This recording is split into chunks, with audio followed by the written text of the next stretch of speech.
Hello and welcome to the season 2 finale of Read the Book First.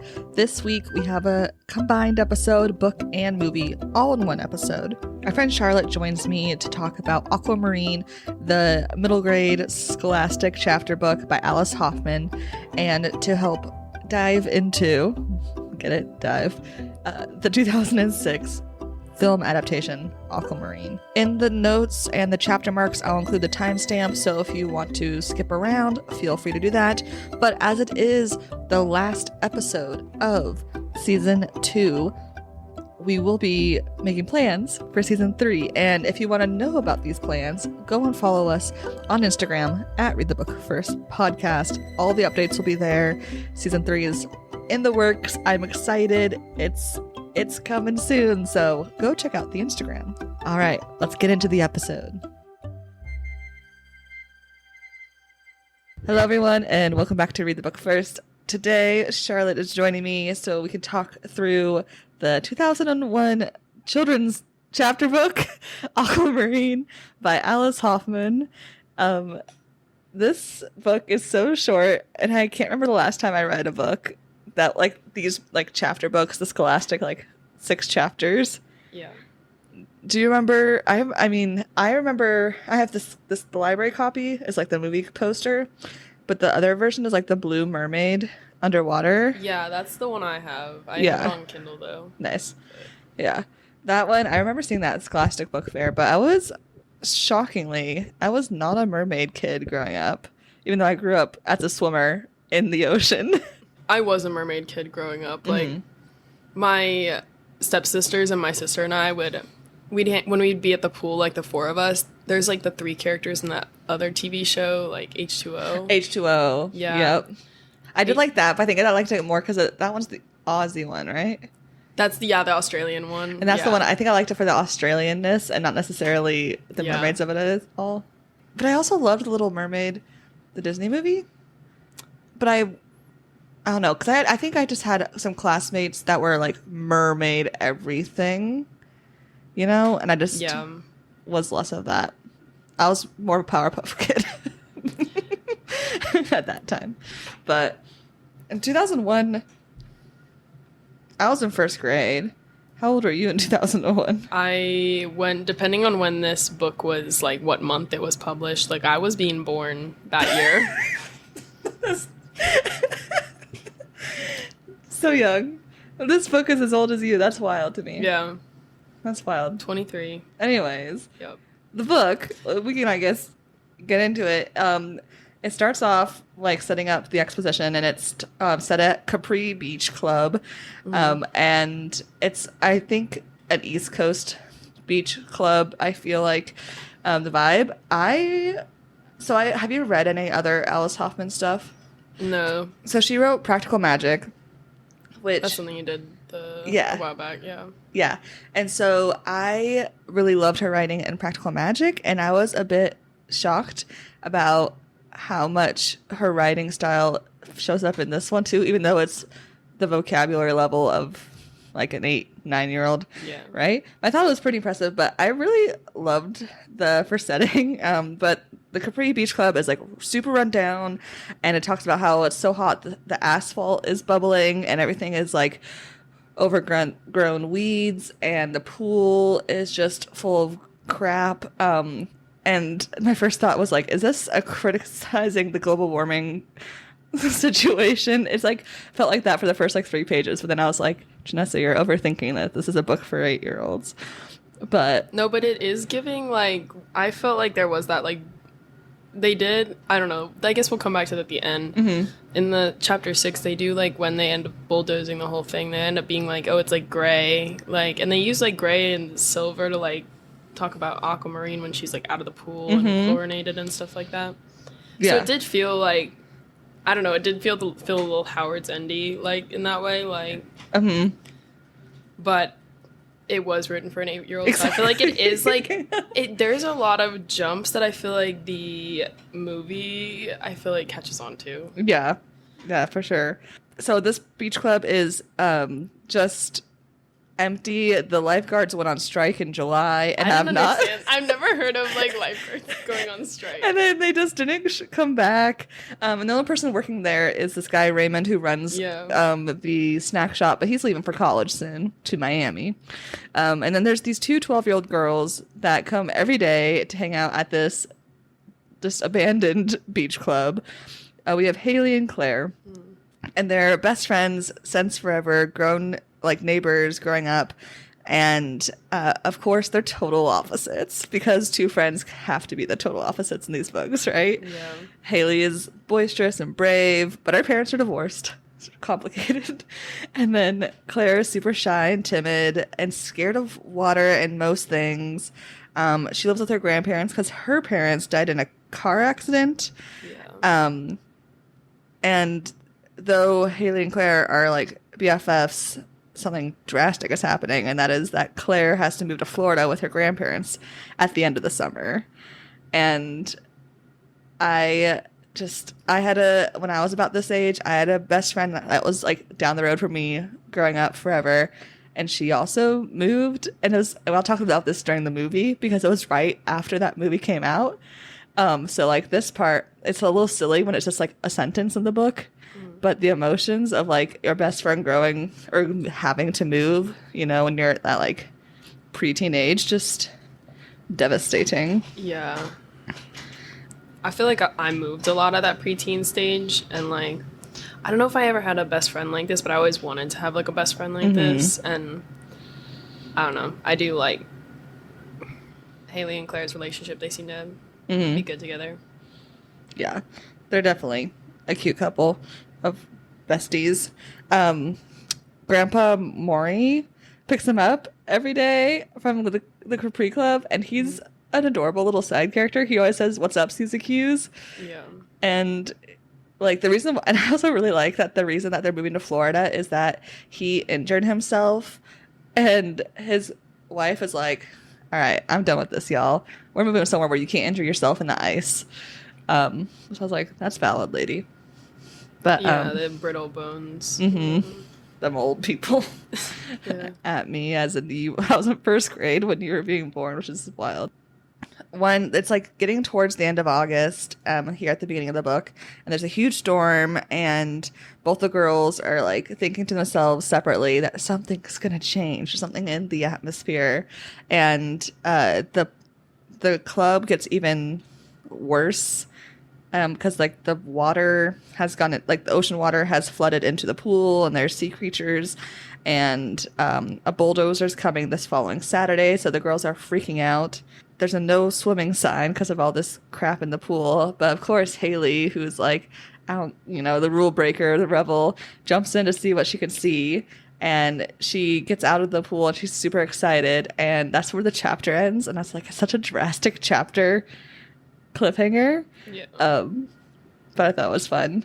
I did think that was fun, but do they even reveal it in that chapter? What they she don't. sees? Yeah, I was looking at it again this morning.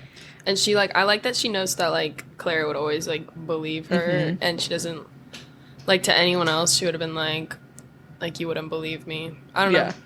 No, their friendship is the best part of this cute little book. Yeah, and I feel like not to like talk about the movie right now, but I feel like they do capture that that the friendship is like as the center point a lot more in the movie. But this is like a book, and it's obviously different. They don't have to explicitly say everything, but I really liked that. But yeah, for sure. Chapter 2, they return to the pool, and they have been doing a little bit of research into what sea creatures eat, and everyone's like, "Why are you looking at sea creatures?" And they bring sardine cans, and they leave it in the pool, and they just watch it. They've discussed it off scene or off the page of what's happening, but the reader still doesn't know what's in the pool at this point. And then Raymond, because they'll go and have lemonade at Raymond's snack stand every day for lunch, because there's only 3 people in this vicinity. And they don't show up that day for their lemonade, so Raymond, who's this 18-year-old-ish kid, comes to check on them and sees them just staring at the pool, and he's like, "That's weird. Anyways, come get lemonade," and walks away.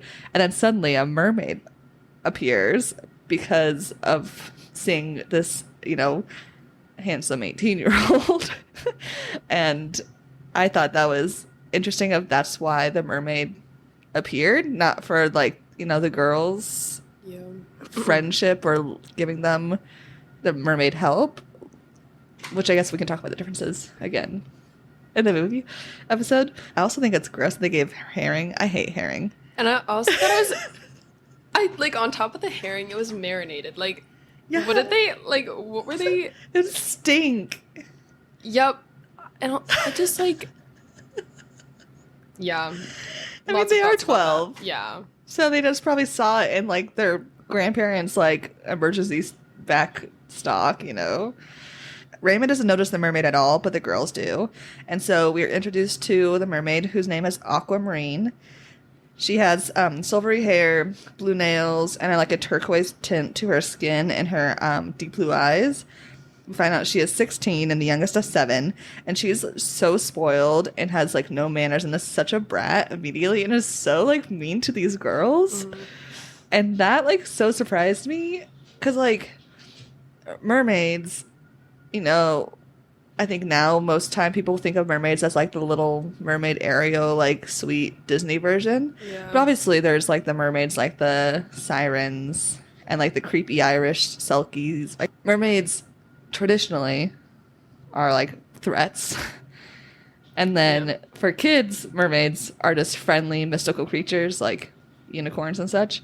And then so here we have one that's like, looks like the little girl's like dream of a mermaid. And then it's just really rude. And I found that very jarring but funny. I agree. Especially having seen the movie first, like that was a bit jarring, like in the same way that you're describing, yeah.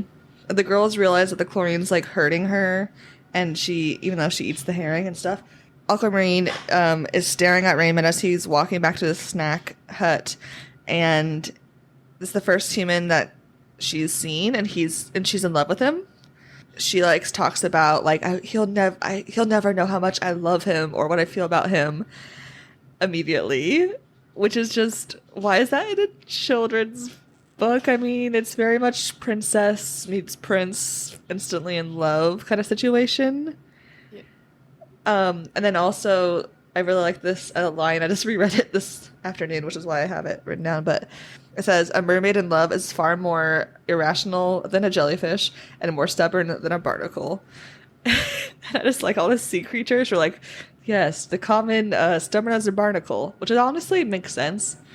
That's a good phrase to use. Yeah, I never pulled a barnacle off of anything, but I imagine it's pretty tough. It's pretty tough if they're big. If they're small, you can just smash them, and then they get all gross and yellow with their guts. But this whole, like, the Aquamarine being instantly in love with Raymond made me mad. I think it'd be different if he, like, helped her without knowing it, and then she, like, felt feelings because he was kind. But she literally just sees him. It's like, oh, a beautiful human. And then, I'd like the Little Mermaid more for that because she has an interaction where she feels like care for him. Like, but I think in the book and in this movie of Aquamarine, like, she just picks him out. She's like, that. Like, in the movie, she's like, that one. Like, he's gonna fall in love with me. But in the book here, she's like, I really want to just meet him and I want him to know how I feel about him. Yeah. I think that was a little weird. Yeah. I think Edward Cullen of her. It is very Edward Cullen. It is very much that. The girls end up going home that day, and they don't, when her grandpa asks what's up, Susie Q's, or what's new, Susie Q's, they don't say anything, but they just giggle in delight about their day. Yeah.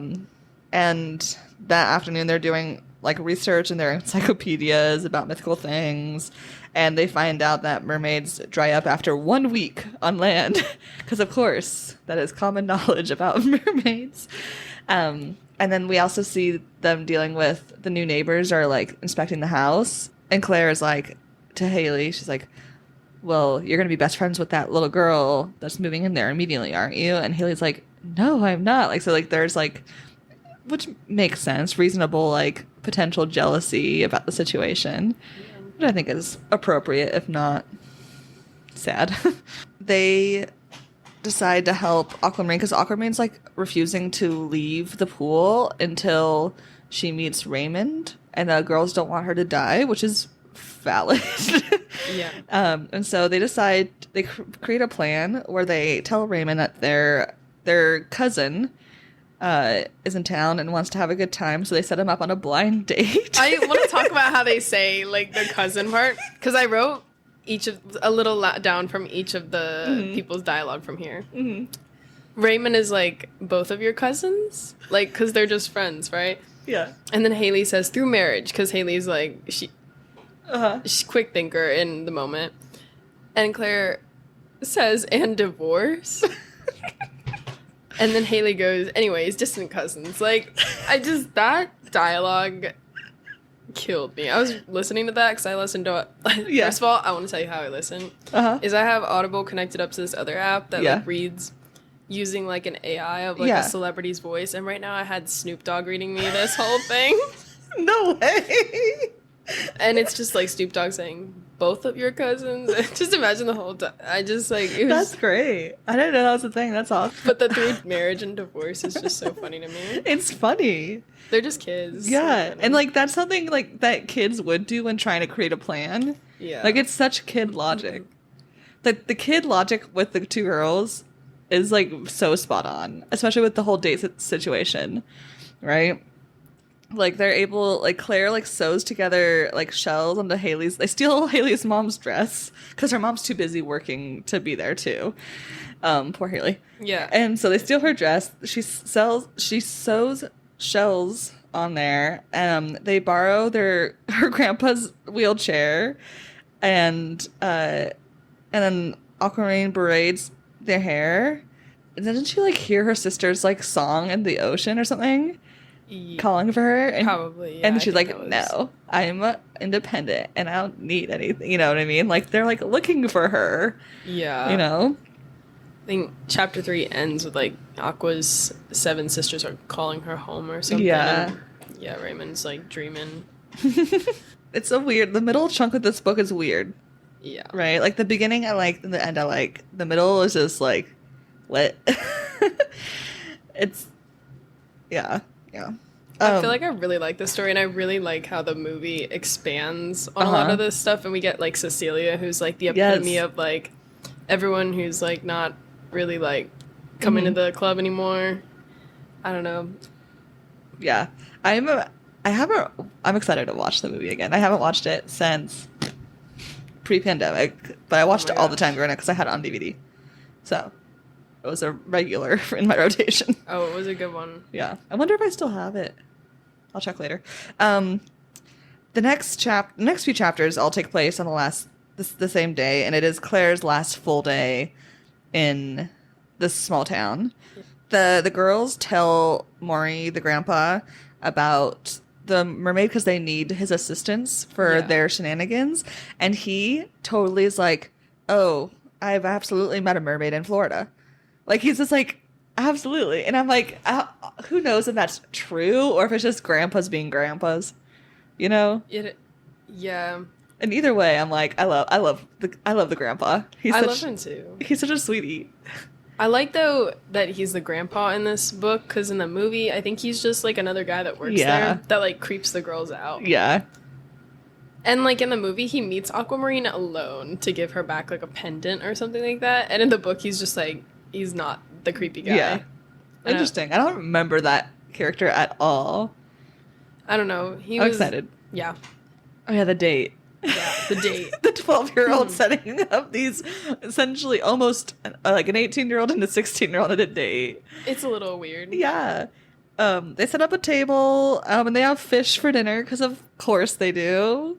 And they like eavesdrop on this date and they like get her out of the pool and they put her in like a wheelchair so she's in a wheelchair while at the date with Raymond. While there's like sitting there trying to eavesdrop, Claire starts to tell Haley to talk to the new girl and be like, when I move, make sure you are making friends. Like, make sure, like, that's what I want you to do, which I think is, like, so sweet, you know, for a kid. I think That was like really, I think that was a good thing for her to be concerned about. I think in the movie they make it like a lot more like angry, where this relationship in the book is a lot more soft between the girls, like during these moments where they talking about. I feel like I'm gonna talk about the movie a little bit here, but in the movie, like Haley like is the one that's moving because her mom's like a marine biologist, and she just got a new job, whatever. And so they're leaving, and Claire, like, at the, like, climax, basically, near the climax of the movie, Claire, like, gets angry at her and throws, like, a bunch of pillows, like, at the door after Haley leaves. Like, she's so upset. There's a lot of, like, anger in some of those moments. Yeah. Yeah. I don't know. They're like, whenever Haley and Claire are together in this book, which is most of the book, but like whenever they're talking to each other and not just like being described as doing something, I love their little dialogue because I find it so like accurate and like I didn't read this book as a kid, but if I would have read this book as a kid, like when I was, the age, the demographic this is aimed towards, I would have been obsessed with their friendship because I was obsessed with any books that like were about like female friendship, like the Sisterhood of the Traveling Pants was my shit. I was obsessed, and I would like read those constantly. So like any sort of books like that, and I do like that their friendship is in that vein. But the date between Raymond and Aquamarine went well. Aquamarine gives Raymond a shell that if he says our name into it, the shell can hear him. Which is, cute. And then there's a large, like a big tide's coming in the next day. And so their plan is that Aquamarine will wait for the water to get closer to the pool before returning to the ocean. And then Haley and Claire have one more last sleepover. And then the last day, there is the goodbye Capri party, which happens to be on the day that Aquamarine needs to go home because she will die of chlorine poisoning, essentially. And also the last few hours that Claire is in town. Because, of course, they all land up on the same day in this book magic.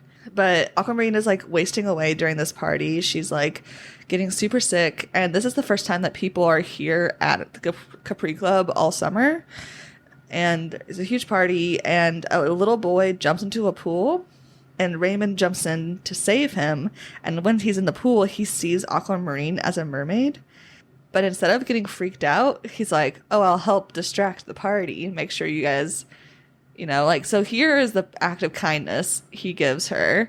But it's after their date, which it's like, why couldn't he have... There was no real... Yeah. Yeah, like, I don't care about their relationship at all. I barely care about Aquamarine at this point, Yeah.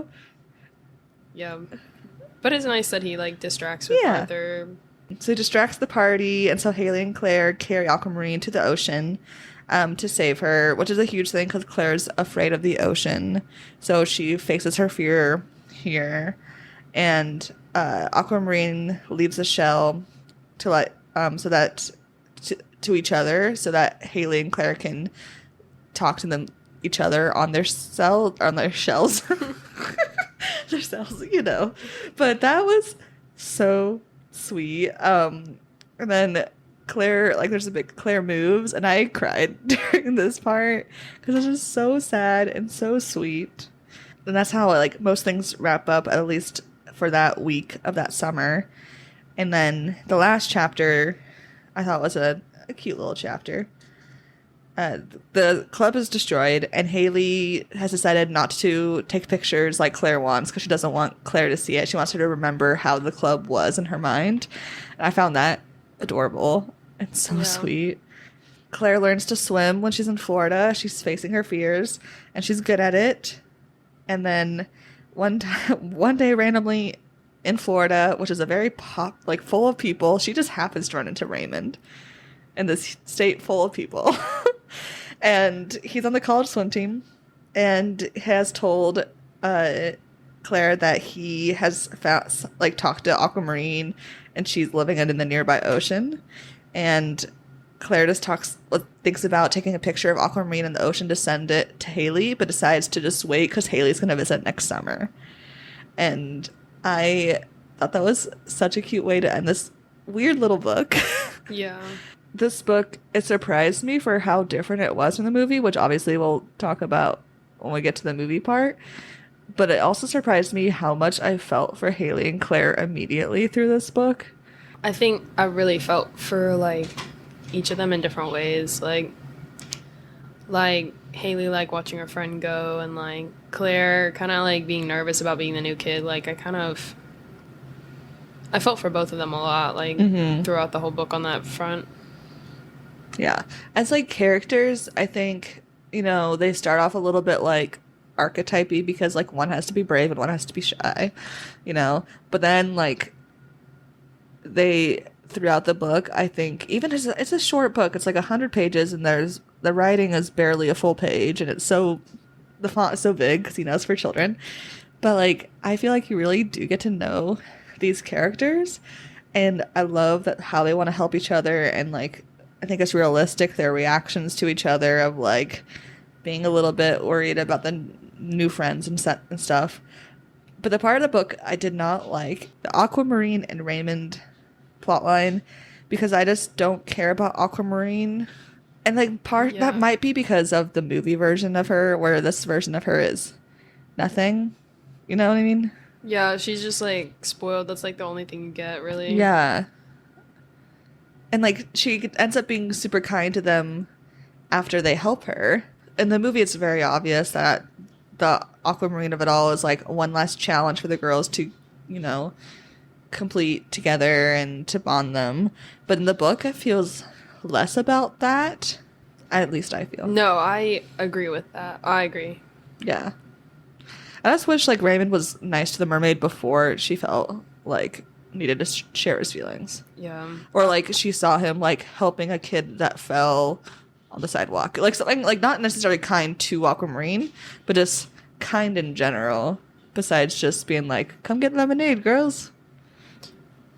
I totally agree. And I like that the movie kind of gets at that, like, in the end, it's not really like Raymond that ends up being the one that loves her anyways in the movie. Yeah. It's like it's her friends, and it's more about that friendship that she builds with Haley and Claire. And I'm kind of on that same page with you. I don't really care about like Aquamarine book version. Yeah. But I will say, I mean, we said this in the beginning, like the writing throughout this, I was entertained the whole time. Yeah. The writing's really good, even if it's for an 8-year-old. Like I enjoyed this maybe too much for someone who's 30. I tried looking up some fun facts about the book. There wasn't many. Alice Hoffman did grow up like and going to summer club outside Long Island every summer, and so that's inspired by her experiences. And she also had a friend. That would make sense that they were so against the thing. So when I read this, I didn't know that in the book they were turning the club into a bird sanctuary. Oh yeah, I forgot about that. But that makes sense that she's from Long Island, because like people in New York do not like bird researchers over there on the beach. Like it's like you don't say anything about your job when you're over there. One of my friends just had a job like that, and she was like, when she would be like at bars with people, she would not bring that up to people like that. Like what her job was there. I forgot about that part, which I, you know, obviously found funny for reasons. Yeah. For reasons being Isaac. Yep, exactly. Yeah, the bird sanctuary of it all. Yeah, and also there's one point where Raymond's like feeding a seagull old bread, and I was like, don't feed birds bread. Yeah. Oh, it's bad for them. Raymond. I mean, seagulls can fucking, they'll deal. Real. I don't really care about seagulls. Sorry, seagulls. Real. But yeah, and then Alice Hoffman also, around this same age, of like 12-ish, had a friend that moved away. And like this little book edition I have in the library has like a little interview, and they ask about the colors being such a big part of her writing, but also there's a few other books she's written that are color titles like Indigo and Green Angel. And Alice Hoffman just talks about how feelings and emotions are so attached to colors for her. So that's why like when Aquamarine is getting more and more chlorinated, she loses the color, you know, so like it's losing her life and her like magical of it all. Alice Hoffman is a Pisces. Oh, that makes so much sense. I'm a Pisces. Like I feel like all Pisces have like this like little siren dream in the back of their head all the time. When you were like, I'm not really a mermaid girl, I was like, I'm a mermaid girl. I mean, it's just weird that I wasn't, because I'm a water girl for sure. Like, I will be in the water all day. That's the thing is, I like get panic attacks when I go snorkeling. Like, I cannot do the water. Like, I have to be with someone that I really trust. No, I'm like, give me water any day, all day, and I'm just gonna, I'll love it. But I wasn't into mermaids in that way, which is like weird though, because everything else I loved points towards mermaid girl. I don't know. Little Janessa was an enigma. No, you grew up in Alaska, in you said Ketchikan? Mm-hmm. So that's on the water, basically? Yeah, like my parents' houses are waterfront houses. Oh, that's sweet. So we'd go swimming, which is very cold. It was very cold. But like, that's all I knew, so I was like, hey, I'm not gonna die if I'm out in the water for an hour, so I'm gonna go out for an hour. Yeah. I did a few, and I was a competitive swimmer growing up for most of my life, and I did a few ocean races, which suck. I did one that was a mile-long race in the ocean when I was like 15. You could not pay me enough. I didn't place, but I was middle of the pack of our swim team, and I was like, hey, this is where I'm going to stand. That one sucked. But that was Alice Hoffman fun facts. Also, she wrote Practical Magic, which... go listen to that episode of the podcast. In this book, there's a recipe for Raymond's lemonade, which I thought was cute because, in Practical Magic, it's like there's so much food talk in that book because of the witchiness of it. Like they talk about like the lavender and the salt, the margaritas at midnight, etc. But so I thought it was cute that she has a little recipe. And if you want the recipe, it is 1 cup of freshly squeezed lemon juice from 6 large lemons, 1 cup of ice, 2/3 cup of sugar, and 5 cups of cold water. And there's a strawberry lemonade version where you can just slice up some strawberries and throw them in. This book is part of a duology. A what? A duology. I've never heard that word in my life, but Really? also I've never heard duology. I've only heard trilogy. I guess that makes sense, but like, I mean, is it a quartet or? I would call it a quartet or just a series. I think mostly in books, if it's more than 3, there's like, it's a series now. True. But so a duology. A duology. Okay. Interesting. Yeah. I like that. I like that word. The book, they're connected somehow. I did not know how. The book is called Indigo. It is about a haunted town there was a flood that essentially ruined the town, but now it's dried up and everyone in the town hates water. There's these 2 brothers who love water and they just happen to have like kind of webbed hands. And then the girl moves to town and she has similar issues, and then they end up finding the history of that. It's another like scholastic book. That's what the Wikipedia described it as, and I was like, that is interesting. So I don't know how it's connected to Aquamarine rather than like the mermaidness of it. It feels like it's going the opposite direction, where like the mermaid wanted to come to land, but then now the boys go to water. That's weird. I mean, but it's like marketed as a duology, like a series, like connected. But that's I'm weird. Like, the vibes of Aquamarine are opposite of that. Not just like, 2 water / from water, but also like Aqua? Maybe they meet Aquamarine. I'm not. Maybe, or maybe they see Aquamarine and Raymond having a beachfront romance. How does that even work? I don't know. Yeah, I mean, overall, this book was really fun. Yeah. I enjoyed reading it. I think it's a little clunky in the middle, but like, for what it is, it was fun. Yeah. I mean, it is a book for like 10-year-olds, and it's what, like 102 pages, 106? Something like that, yeah, and it's 6 chapters. It's not bad. It's not bad. It's hard to tell a story in 6 chapters. It is, but I wish this was like Howard's End, but like different. Like, or maybe, I don't know. I wish it wasn't a bird sanctuary though. At the same time, I wish I don't know. There are a couple things I would change personally from your or my or Isaac's perspective. Like, yeah, and like, I feel like I wanted this to actually be like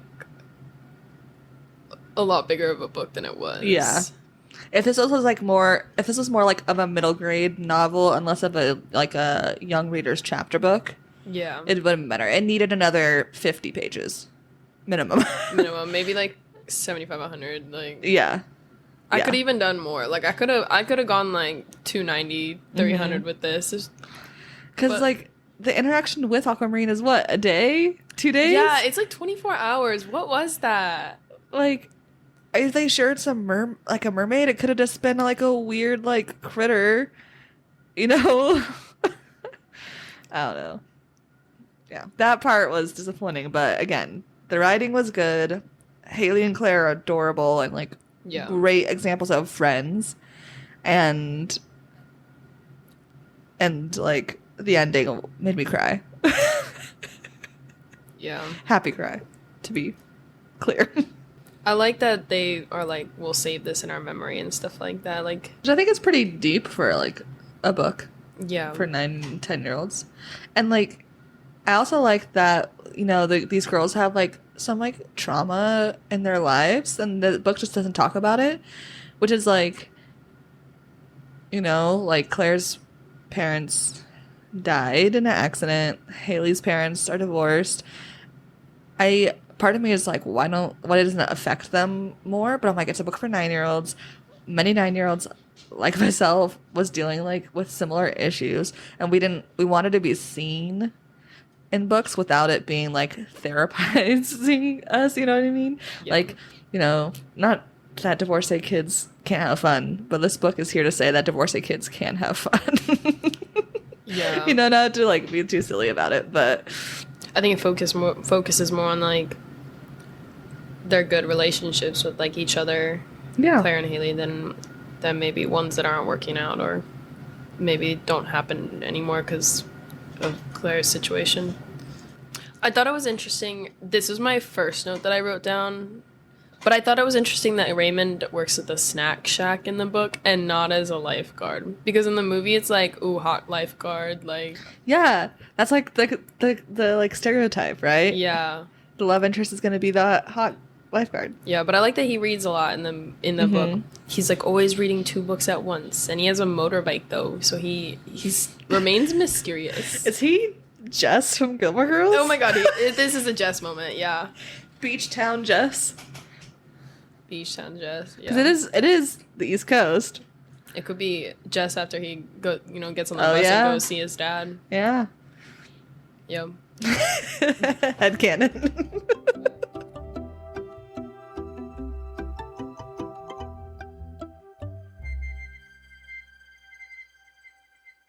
All right, so Aquamarine, the 2006 movie. In 2006, what grade were you in? 2006. I was not in grade. Oh, yeah? I was in kindergarten. Actually, wait. 2006. I was just starting kindergarten. Okay. I was finishing 6th grade in 2006, starting middle school. Oh my gosh. So this movie I loved and watched a lot. I for sure misremembered a lot of this movie. Yeah. And I think I combined this movie with the movie Sleepover. Did you watch Sleepover? It also has Sarah, what's her face that plays Paxton, Aquamarine? Yeah. It has her, but she plays the mean girl in Sleepover. I think I own the DVD, honestly. Great movie. We should watch. It's and I want to make Isaac watch it, so we should make it we'll have a movie night. Awesome. But they came out around the same time, and I think I watched them like back to back a lot, and so I kind of combined some things. But in 6th grade was the end of my elementary school, and I was going to a different middle school than all of my besties.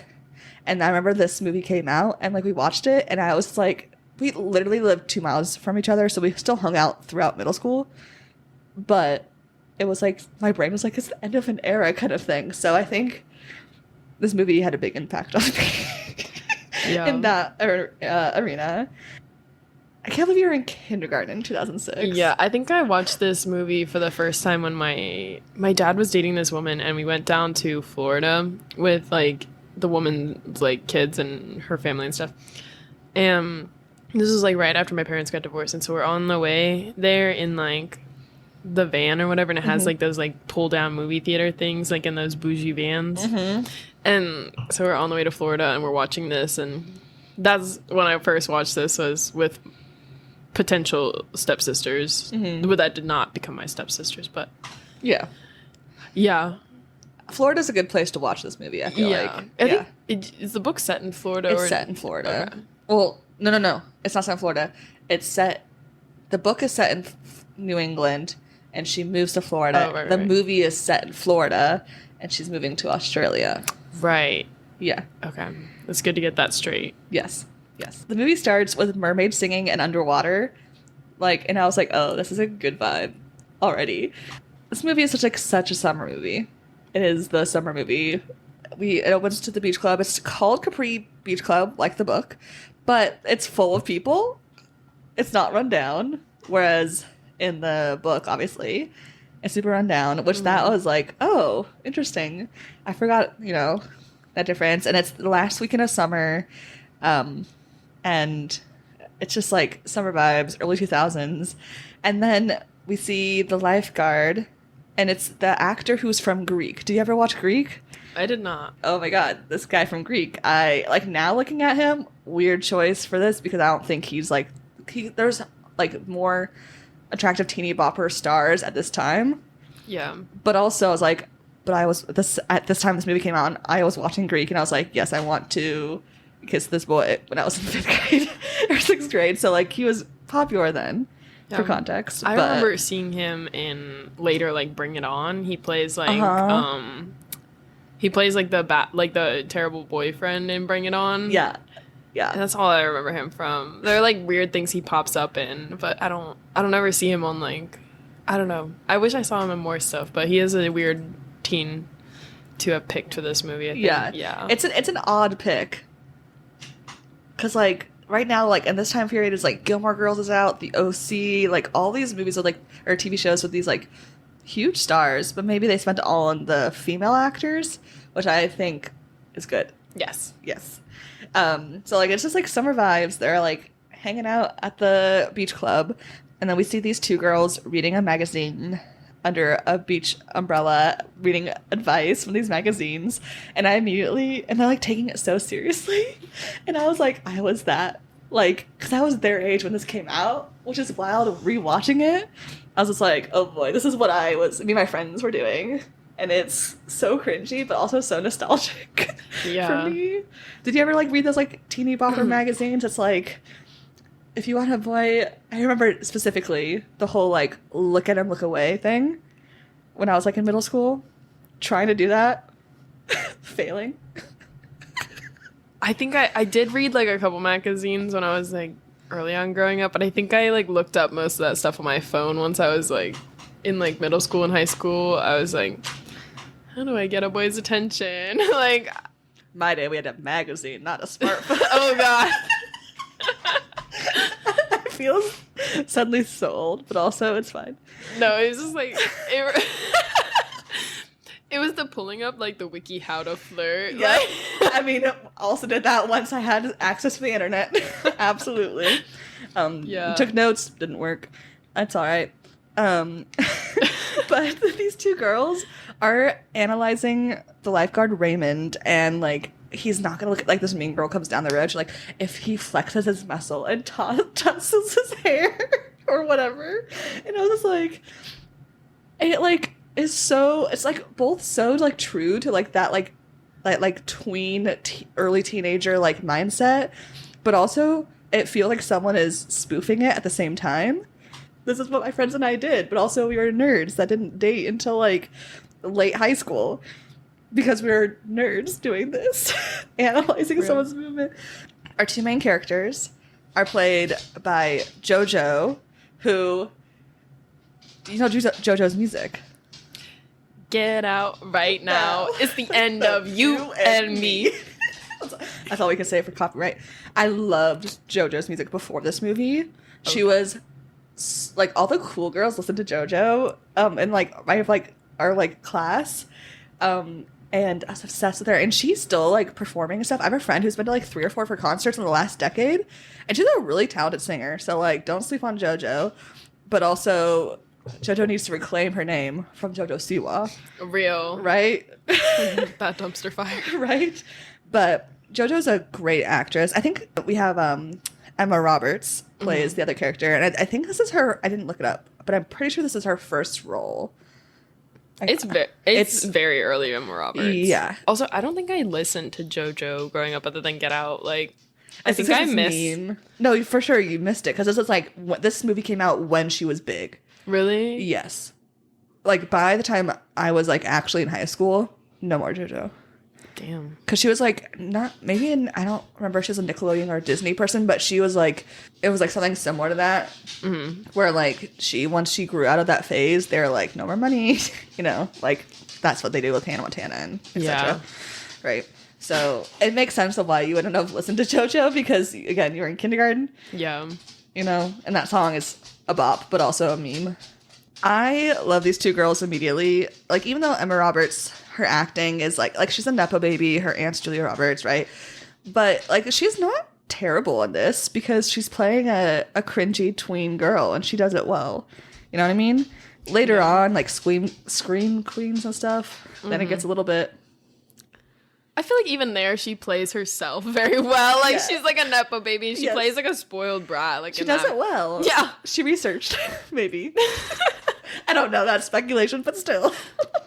I do like her in this movie. I think she plays her part very well. Yeah, absolutely.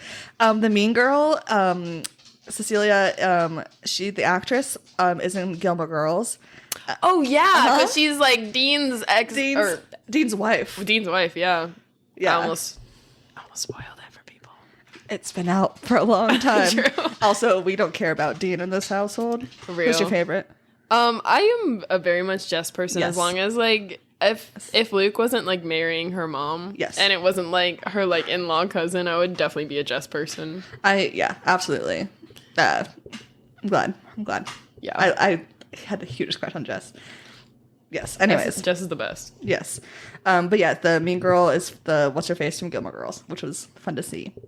Oh yeah, they're like, you know, they have this interaction, and we just like find out a lot of that like characters really fast because like they're best friends and they're obsessed with Raymond, and their like whole goal is to get kissed by Raymond by the end of the summer, because Haley's moving to Australia. But we also meet Claire's grandparents, and they tease her about, they're like, we're gonna fire Raymond, and the girls like freak out, and I'm like, that's hilarious. I love the grandparents doing that, just messing with the girls, because it's like very obvious that they like are in love with this or infatuated with him. Yeah. And like we hear about the storm coming, and then the Leonard character, I forgot about him. Yeah, I think when we were recording the book podcast, I called him Maury, but he's basically essentially what the book's Maury is. Like, he's interested in the mythological situation they've got going on. But he's also just like, he's creepy. Yeah. And like they stereotype him to be creepy. And then he's just like always just like there, and he's just like standing like a Frankenstein kind of guy. And he creeped me out in the beginning. And I think I just like purposely forgot about him because he creeped me out when I was little. You know? Yeah. But he's there. Haley's so angsty with her mom.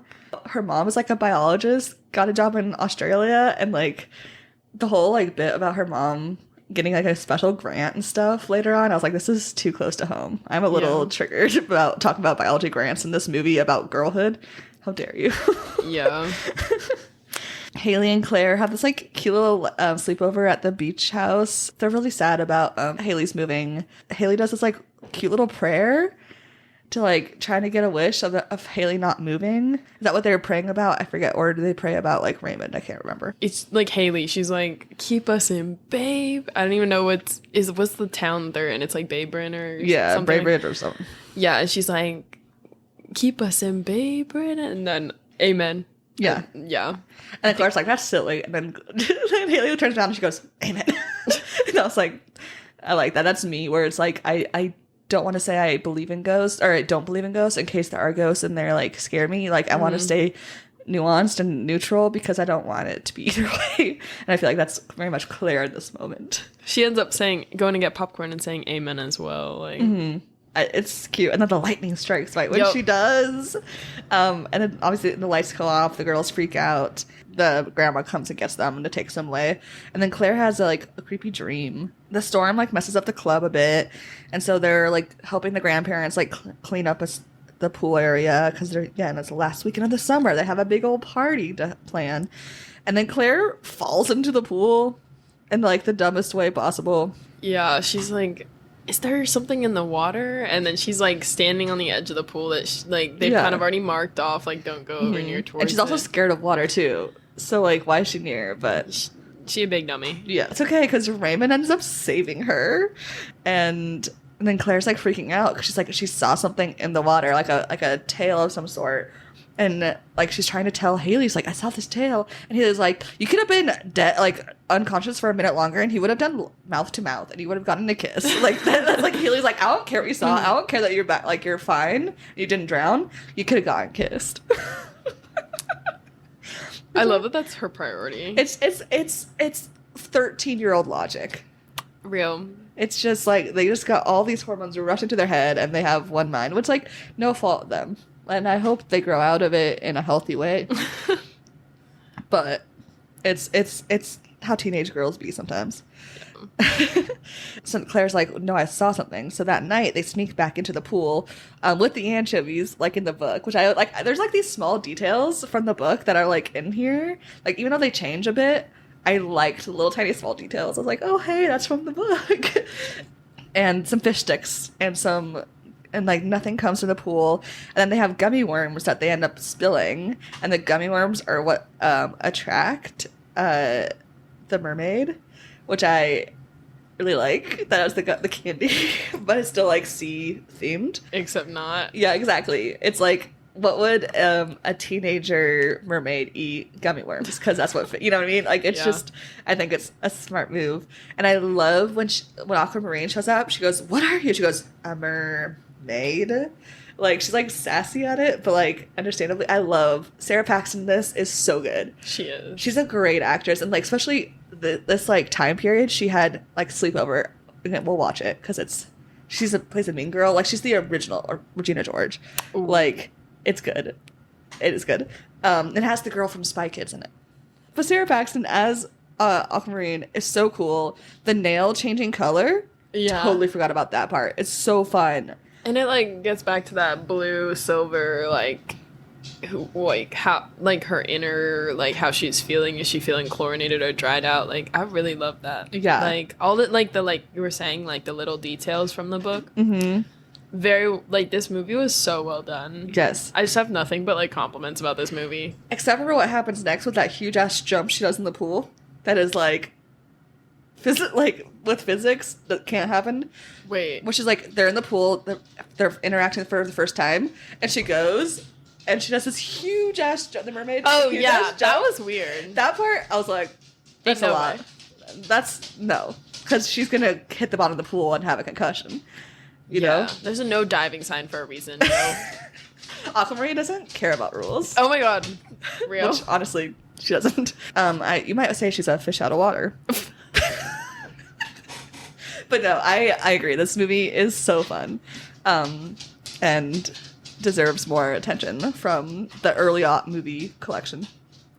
Also, when she grabs Claire's foot to look at it, it's just like the acting is so good because she's like actually like, what is, like she's never been that close to a human before. Like also Aquamarine can control the water a little bit, which is cool.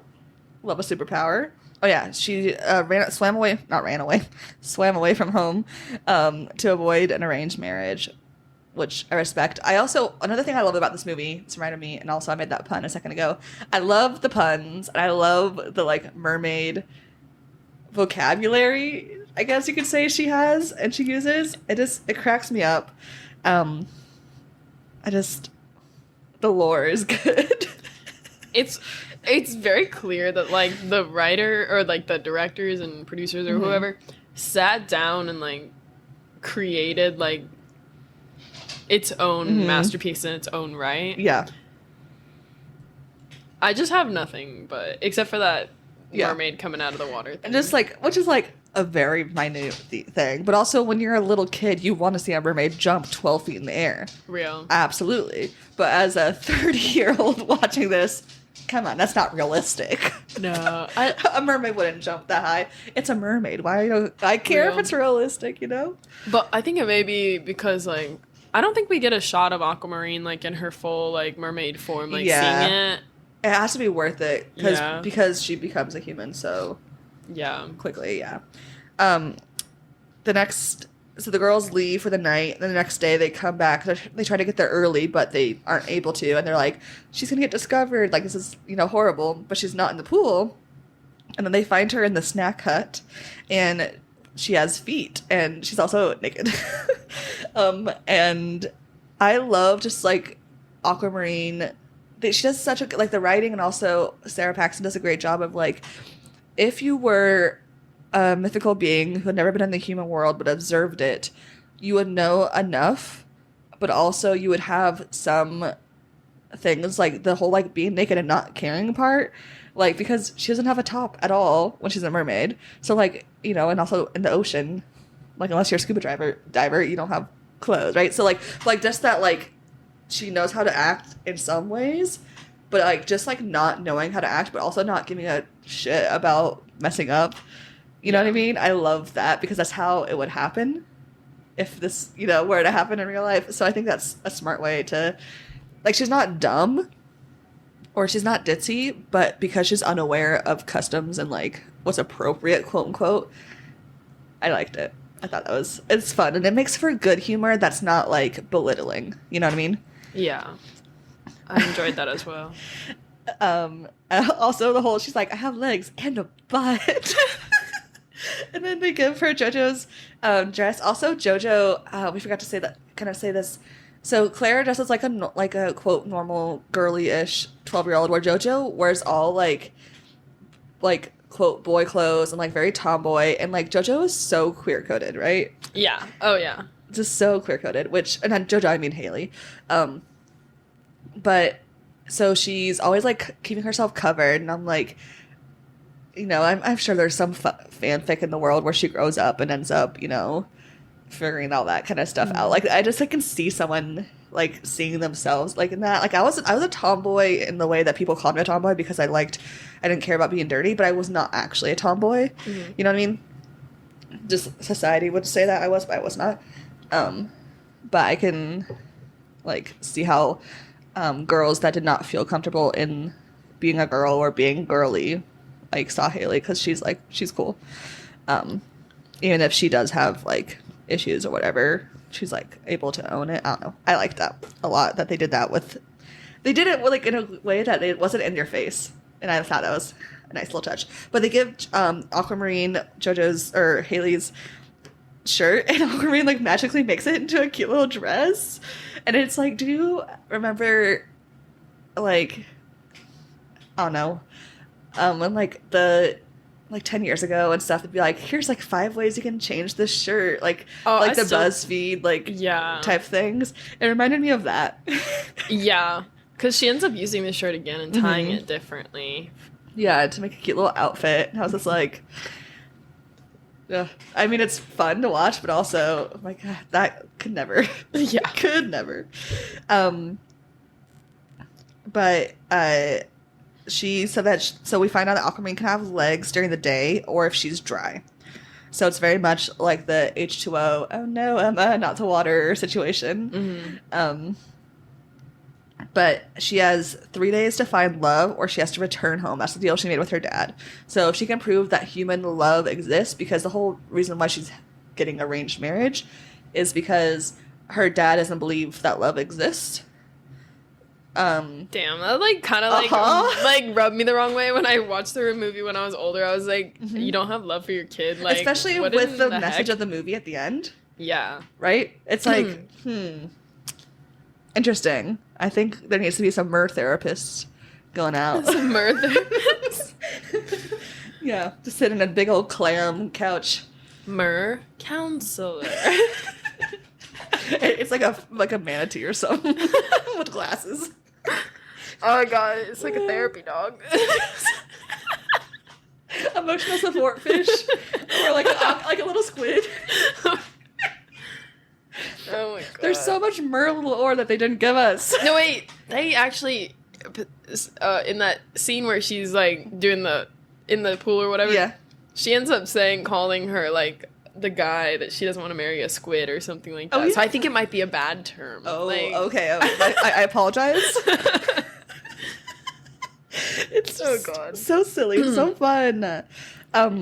Anyways, Aquamarine talks about she has to find this love, and then she like sees Raymond and is like him. And before the girls can stop him, because she has no like social like filter or like anxiety, yeah, she just goes right up to Raymond and says, "Do you love me?" And then he goes, no, but I think you're hot," which is like what a teenage boy would do. Yeah, if in that situation. And I feel like it was real, like yeah, it's accurate. Yeah, for that weird situation. And then the girls are able to get her away from there, and she finds that Aquamarine tells them that if you help a mermaid, you get a wish. And so the girls are like, okay, we need to help her because then we can wish for Haley to stay and our problems are fixed. Mm-hmm. And I think this is a really good setup for the actual, like, them helping her versus the book. I think this one's a little bit stronger of a reason. Yeah. And then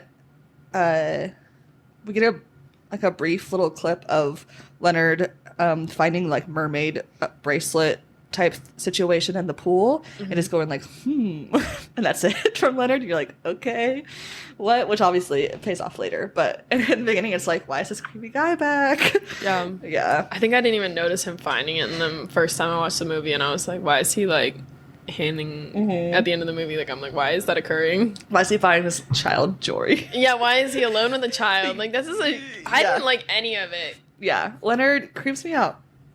Anyways, the girls help Aquamarine with the crush stuff, and it it's just like a montage of them helping her, like, this is how you flirt with a boy. And then she like falls in front of Raymond at one point. Oh my god, we didn't even realize this was your street. Yeah. And like the magazine montage, it was so fun. Just like, it just really is, because like, especially like these like 13-year-old girls, Aquamarine, if she was like a human, actually would be like the girl they look up to. And for Aquamarine to be like immediately so accepting and being like, yeah, you guys are doing great, like, help me do this. It's like, there's like a metaphor in there about like girlhood and shit somewhere that if I had more sleep I could probably figure it out, or English major my way there. But like, I thought it was super cute. Like, they like, she accepts the girls' like nerdiness so quickly. It's just, I love that so much. But then we have the street fair, which is fun.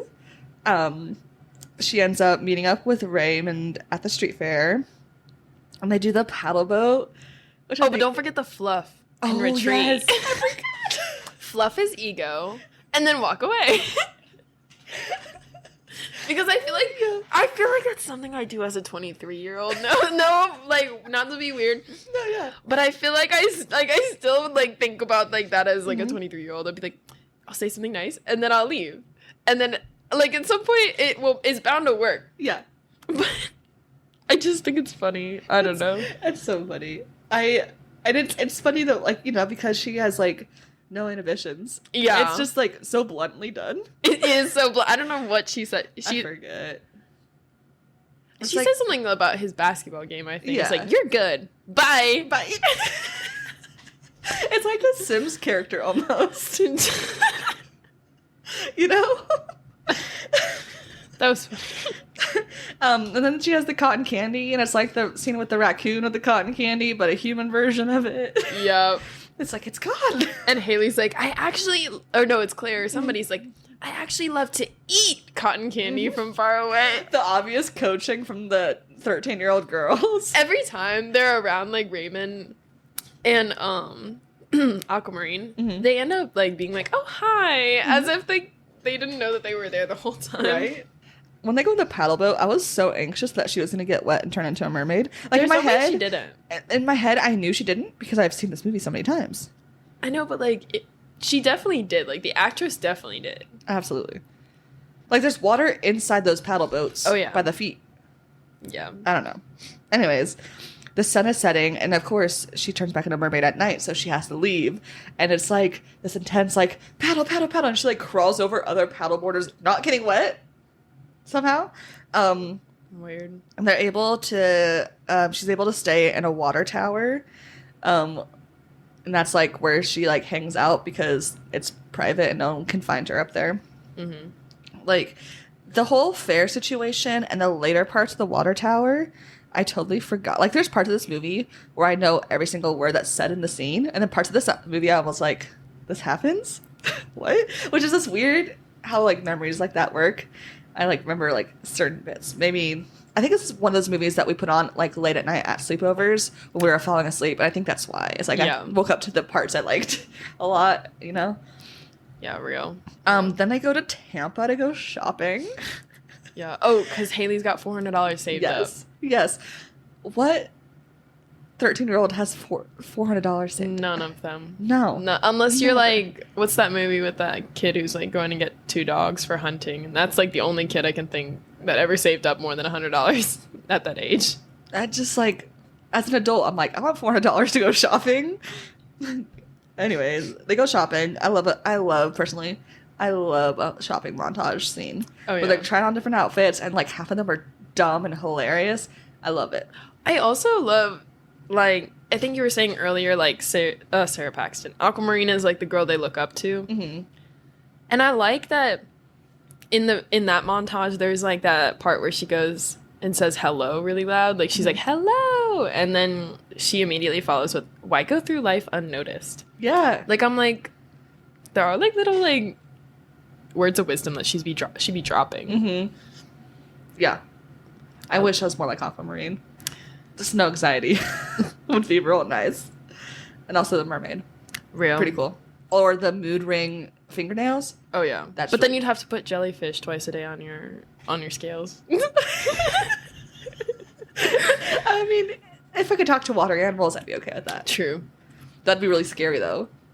Because when I'm in the water, I would know if there's a scary one by, because I could talk to it. Mm.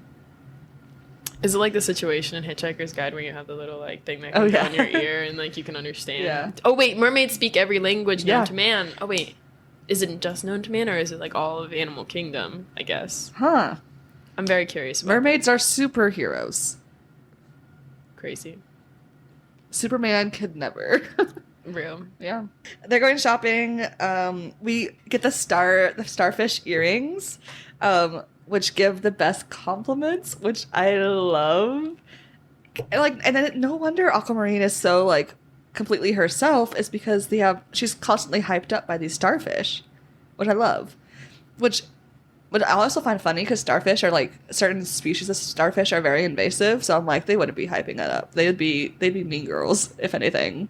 Real. But like I still don't. That's me just knowing about starfish casually. Love starfish. They're cool until they're the invasive ones, and they're not cool when they eat all the sea urchins. I did not know they did that. Mm-hmm. It's a certain type, not all of them. So like, and it's the ones near where I grew up, so that's how I know. About to have some rotisserie starfish. Nice. But anyways, the dolphin and it takes JoJo out or Haley out. I need to call her Haley. She's JoJo in my mind. You know exactly. Yeah. It's Emma Roberts, Sarah Paxton, and JoJo. Yeah. The characters, and then the guy from Greek. What's his name? We don't. It's a man. Yeah, it's fine. But then we also find out Aquamarine talks about how the only time she's seen human love and like the reason why she knows it exists is that there was this couple on a boat, and Claire's like, "What was the boat's name?" And it was like the Claire Daloon. Yeah. Claire Daloon. Thank you. And Claire's like, "Those are my parents. They died at a storm." And then I'm like, if Aquamarine's dad can control the weather, did Aquamarine's dad kill Claire's parents? Is that what we don't know if he's like the like only guy that can control the ocean, right? Because Aquamarine can, but we're assuming that because he's her daughter. Again, the mermaid lore is deep. I'm gonna need some like a whole universe of right? these, like I have so many questions for the Aquamarine movie writers that added to this lore. But anyways, I wonder. I'm not sure. In my head, I feel like because she doesn't mention him being like the king or her being a princess or anything. So I feel like there must be other mermen and merpeople that can control the water. True. I hope. He seems definitely like, if she's got an arranged marriage going on, does that mean she's like nobility still though? Like I feel maybe. is there a class system in the mermaid society? Are there mer taxes? Oh my god. I need to know the mer political landscape. Then they have like an interaction with the Mean Girls, and Aquamarine spits on the Mean Girls. Dude, she doesn't just spit. She like spits it through the gaps in her teeth. She's like, Yeah. It's like, I don't know. It was so me. Like before I had braces, like I would just like do that all the time. And like the idea of somebody doing that to like the like Mean Girls was like, I mean, spitting on people like as an insult is a great insult. It's disgusting, right? Like, yeah, definitely also, still an assault charge. Absolutely. But I mean, that's like standing up to your bullies is at least pretty cool. Yeah.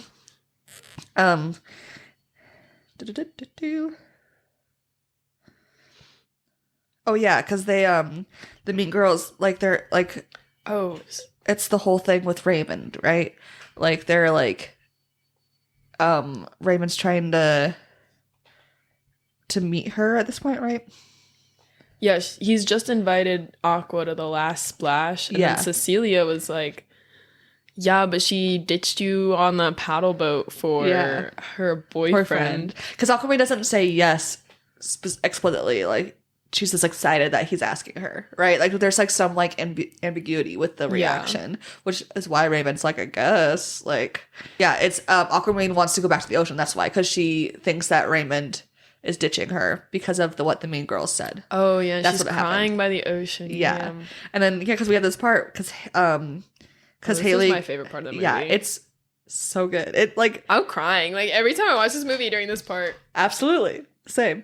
Haley goes to stop Aquamarine from leaving, and then she talks about how her dad left, and she's like, why? And Aquamarine's like, what's the point of like trying to get this love? Like, he's not gonna love me, etc. And then Haley's just like, love is the closest thing we have to magic. That line. And it's just like, yes. And it's like, excuse me, this is a movie for 12-year-olds. Why am I crying my eyes out as a Right? 23-year-old? And it's like, and it's so cool because in the universe, Haley has this mermaid who can literally do what we think is magic, right? Like control the ocean, like all this shit. And it's like, so her saying that is even extra. I don't know. It's just, it's so good. And JoJo's acting is phenomenal, and so is Serge Pax. This movie is underrated. This movie is so good. It deserves all the accolades. But that does persuade Aquamarine to stay. Oh yeah, then they have the thing when she goes, my eyes are leaking. It's Yeah. like the tears, which is cute.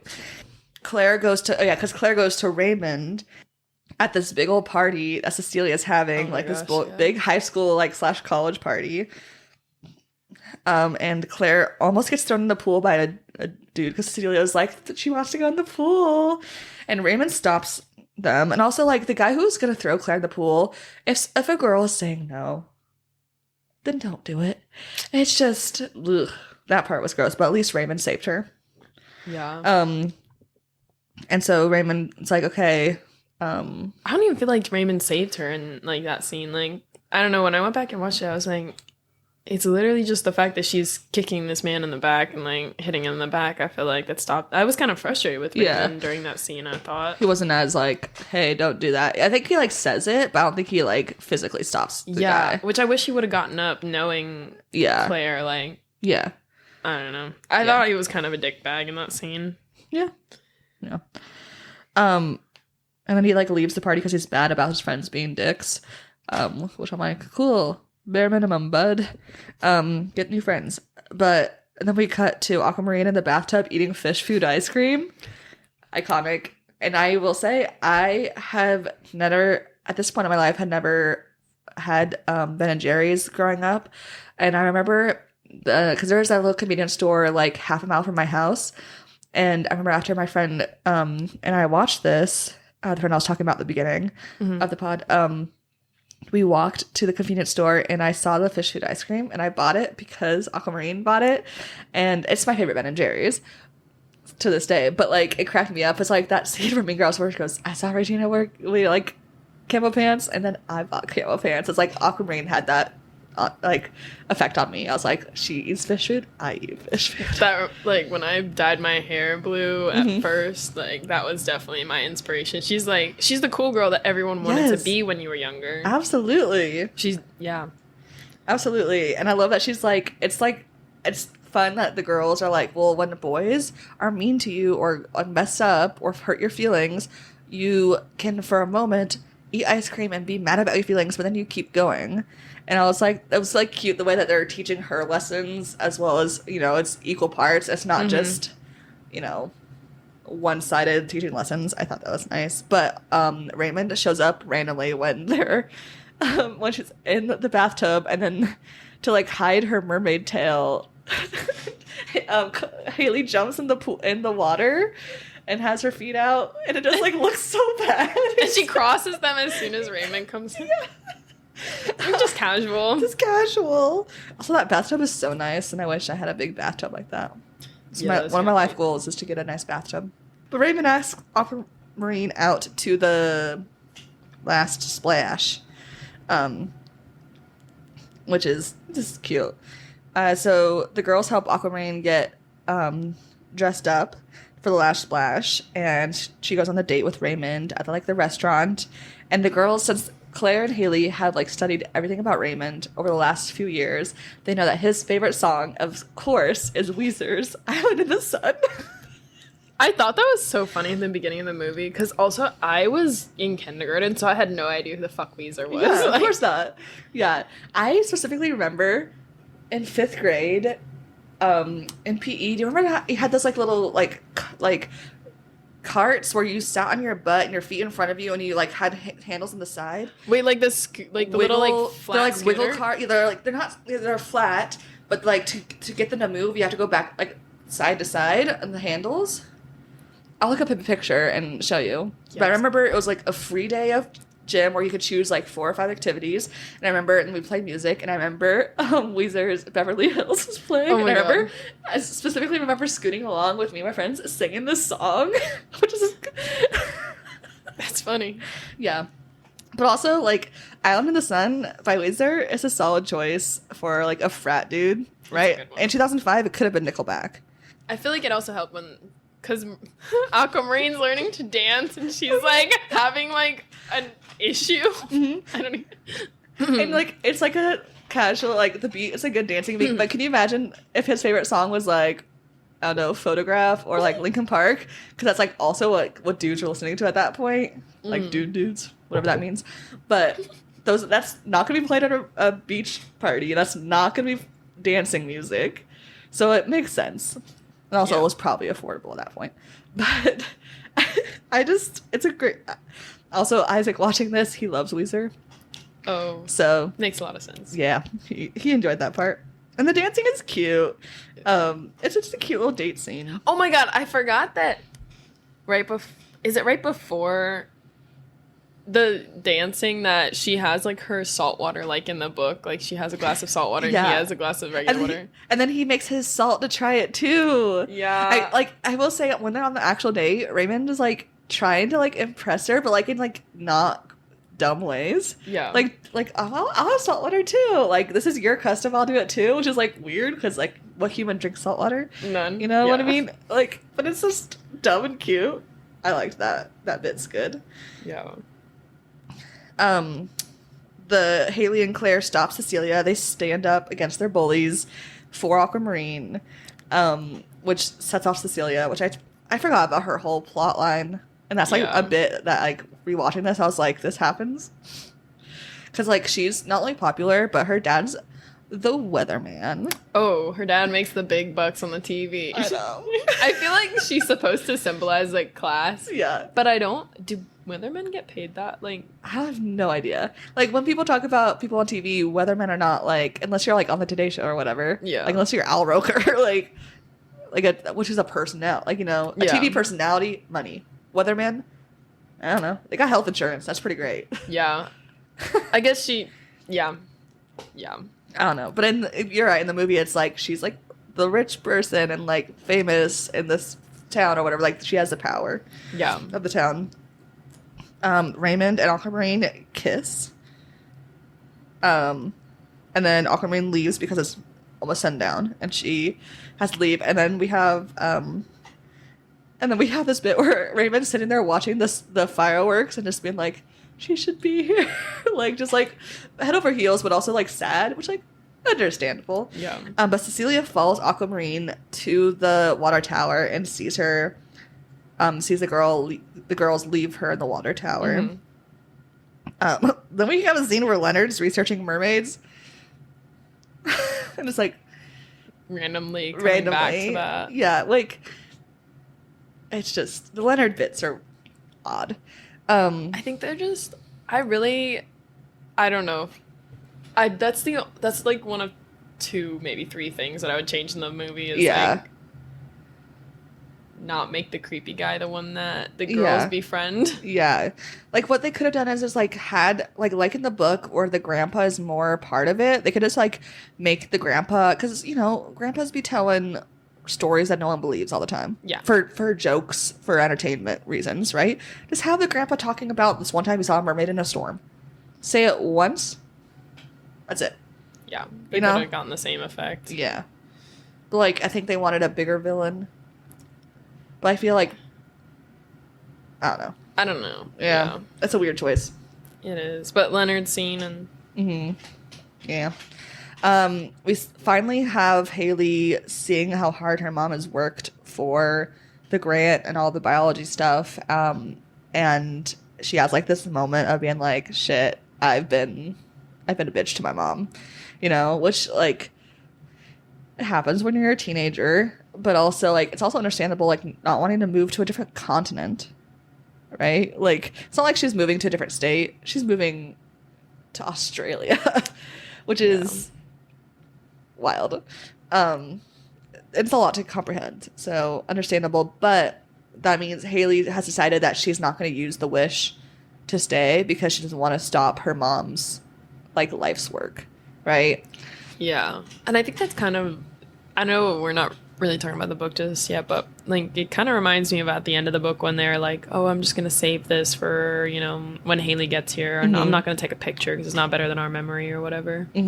Yeah. I think it's like very similar, like emotion behind it, and like the character, like she grows, right? She learns something, which is nice to see. But this does cause an argument between her and Claire, because she wants like, Claire, you can use your wish to get like some new friends or like something else, or I'm not going to use the wish to stay. And Claire, breaks Claire's heart, understandably. Cecilia tells her dad about the girl in the water tower. Very specifically the girl. The girl in the water tower. And like the whole like news junket goes to the water tower, and all that is discovered is a blow up dolphin toy. And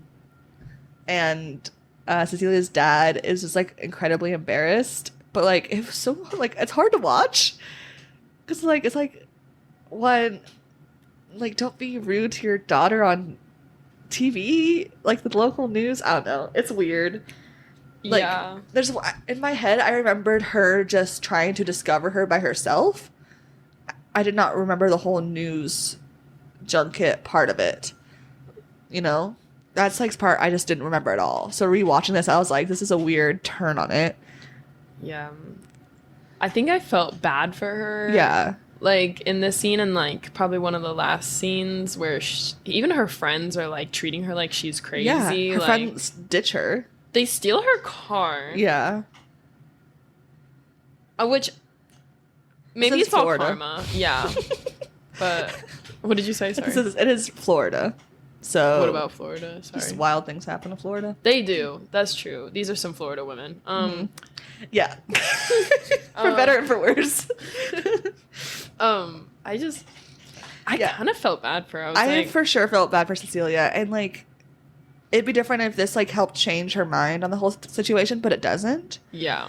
And I feel like what they could have done is make the mean girl actually like completely.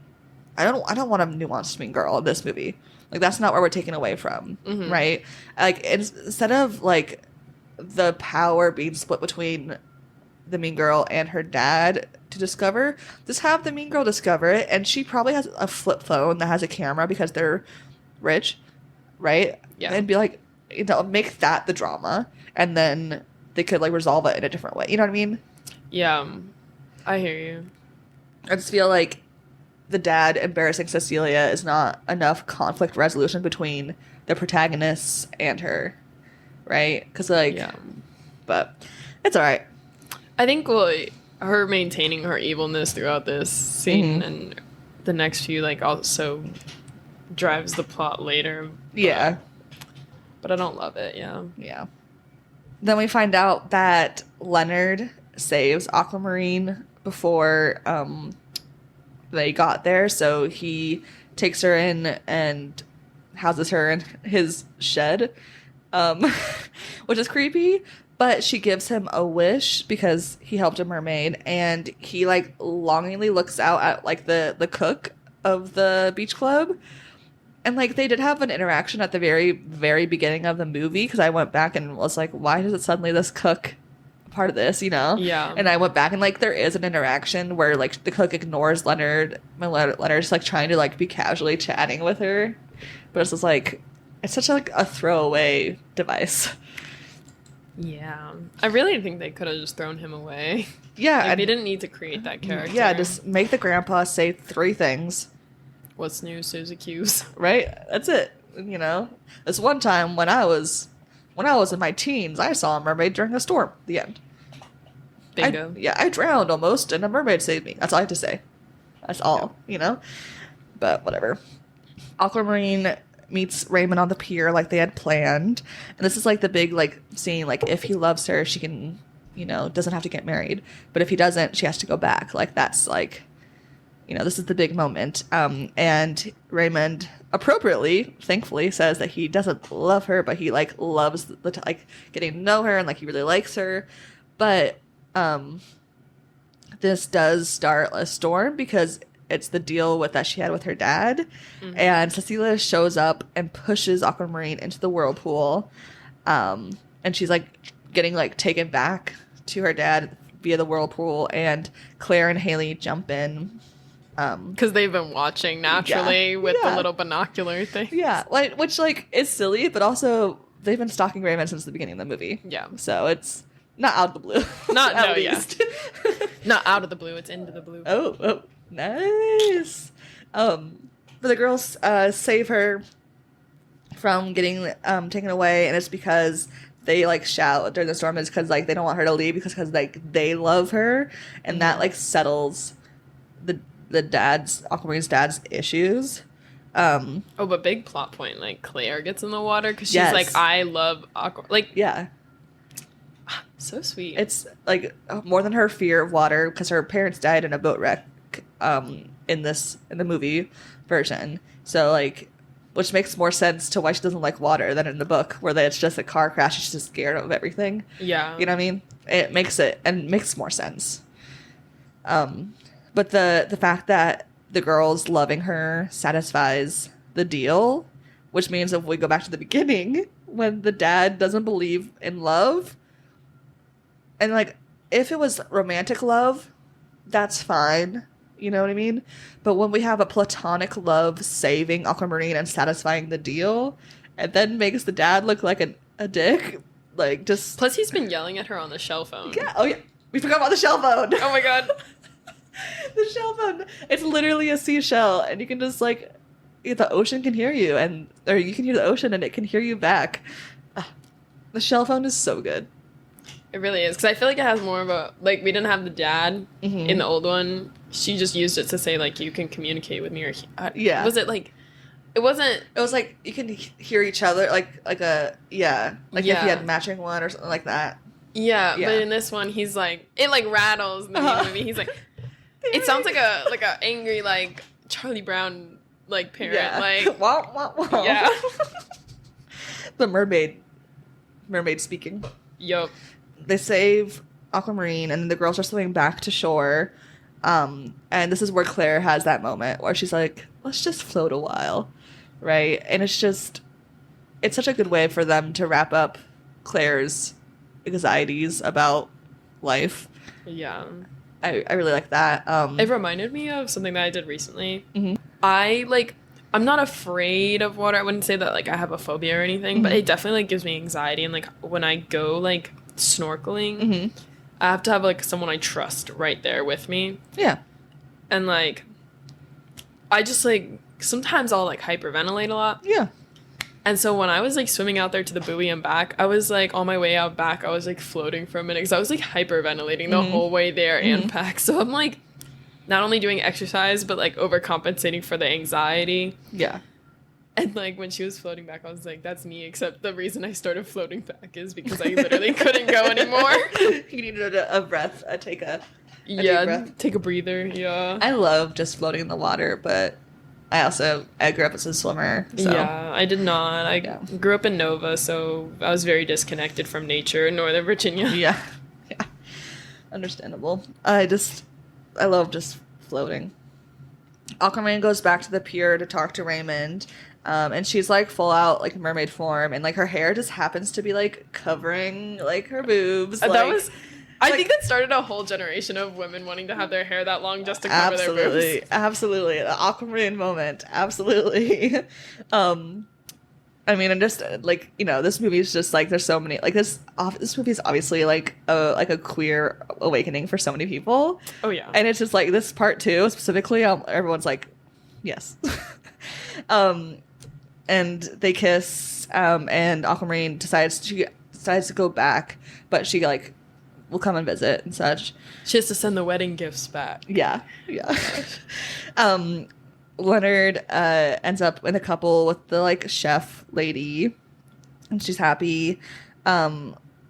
Raymond kisses the Haley and Claire each on the cheek to say goodbye and to say thank you, which is like, it's creepy, but also it's sweet within the context, but also I find it creepy. Like I am like conflicted because like that's all they wanted is Raymond to kiss them, but also it's on the cheek, and it's like, and then when he kisses Jojo or Haley, it's like very obvious like that she's like, this is not what I hope. Like, oh no. Like Claire is like, oh, where Haley's like, oh. I don't know. It was weird. Yeah. It's weird.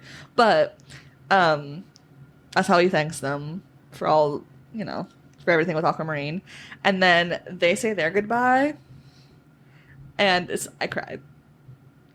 Every time they say goodbye on that beach, I cry. And it's just every time. And then they have the little starfish compliments. I forget what the starfish say exactly. Like one sells, I think it's Claire is like a friend to the end, I think, maybe. Yeah. And then, or no, they say Claire is brave. That's what they say. And Haley's a friend to the end, I think. Because I think, I can look it up. No, that makes sense. Yeah. But I love the little starfish. And like, the ending is just so good. It is pretty good. I love it. I don't know. I always think about this, but sometimes I'm pretty sure that they use the word compliment with an E at first. They're like, the starfish compliment me. Like, they're so good on... But then they actually, like, compliment with an I. Yeah. I think it's... The writing does not have to be this good. They didn't. But they like went all Phil Collins on this like Tarzan. Like absolutely. Some fun facts. This movie was filmed in Australia. So they didn't actually, which is funny because it's set in Florida but filmed in Australia, but Haley's moving to Australia. I just find that funny. There it is. Sarah Paxton would have a 4 a.m. call time every morning because it took 2.5 hours for her to get the hair and makeup applied, and another 2.5 hours to get the tail fitted for whenever she's in mermaid form. Oh my god. Yeah. The mermaid tail weighed over 100 pounds and it was 8 feet long. And like this is before like there's like how there's bars now that have like mermaids and stuff in them.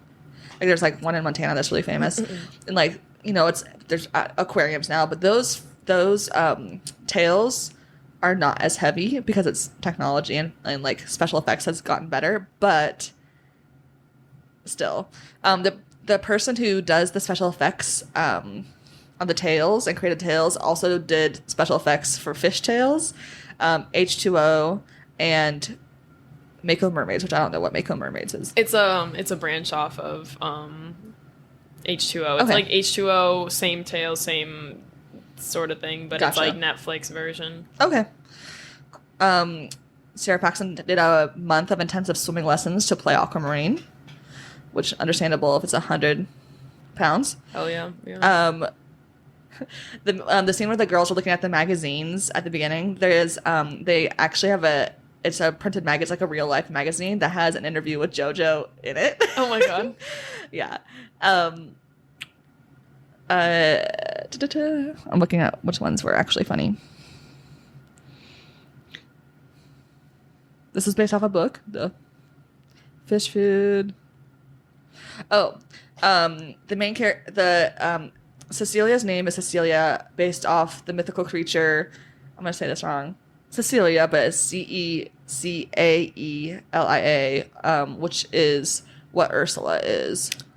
It's the octopus. Oh, that's mermaid why thing. she says Cecilia means like dim-witted or something. Yeah.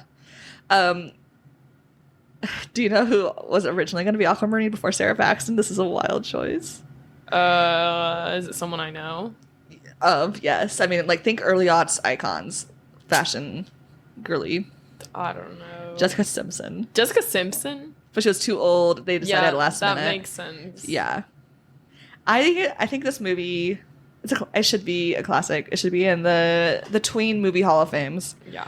I always wanted like one of those fin fun tail mermaid things. After I watched this movie in like H2O, I was always like, I'm gonna get that like blue and green like tail. The mermaid. What about the mermaid Barbie that you put in the water and it changed color? And you literally have you ever had the ones where you grip the hip and it like makes the tail flip? Yeah. I didn't have Barbies. My friend growing up, I wasn't allowed to have Barbies. Damn. Yeah. I wasn't allowed to have Bratz. That was weird. I wasn't allowed to have Barbies, and when the Bratz came out, I loved them. I had Jasmine. Oh my god. But it was at my dad's house because my mom was the one that was like, no Barbies. My dad was like, I don't care. So, Real. Shout out. Shout out to our parents.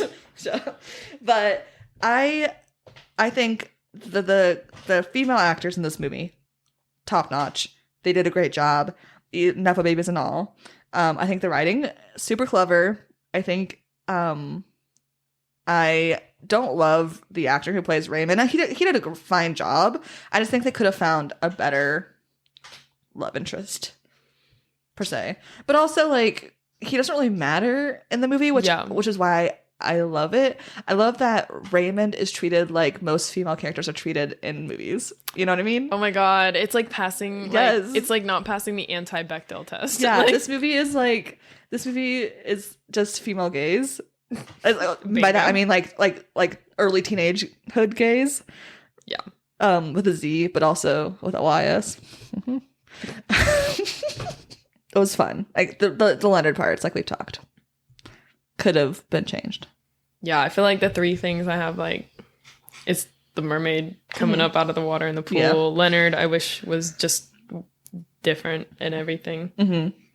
I'm trying to come up with my third one because I don't really care. The dad for Cecilia. Yeah, was he the weather? Oh, the weather she guy. Wasn't a thing in the book, was she? No. I wish something was different about Raymond or Cecilia or like both of them. Mm-hmm. And that's pretty much it. Is this a good adaptation? I think this is a great adaptation. Like of the book itself, like it's like takes a lot of liberties, but I think all the liberties are good. Like I've never. Mm-hmm. Also, I watched this movie before I read the book, so maybe you know. But like. I agree. I think it's a really good adaptation because it's not the question. Is it a good adaptation? Obviously, it's flawed because like what makes a good anything? Yeah, you know what I mean. But to me, I think it takes like the themes and like the details and it adds to it, which I think is the most important for me. I'm okay if they change plot things. Usually, if it's I don't care if they change some characters unless it's like Leonard where they don't do it justice, right? Where they change some things. I'm fine with that in general with adaptations personally, but if they change like the major themes, then that then it's like what's the point, right? Yeah. But I think this is a really good adaptation. Yeah, and it's on Hulu, so you should go watch it for everyone who's listening. But I agree with you, and yeah, I liked it. Do you have any other thoughts before we wrap up? I'm trying to think. Is there? I think there's also like a metaphor that Aquamarine is like a metaphor for puberty or growing up.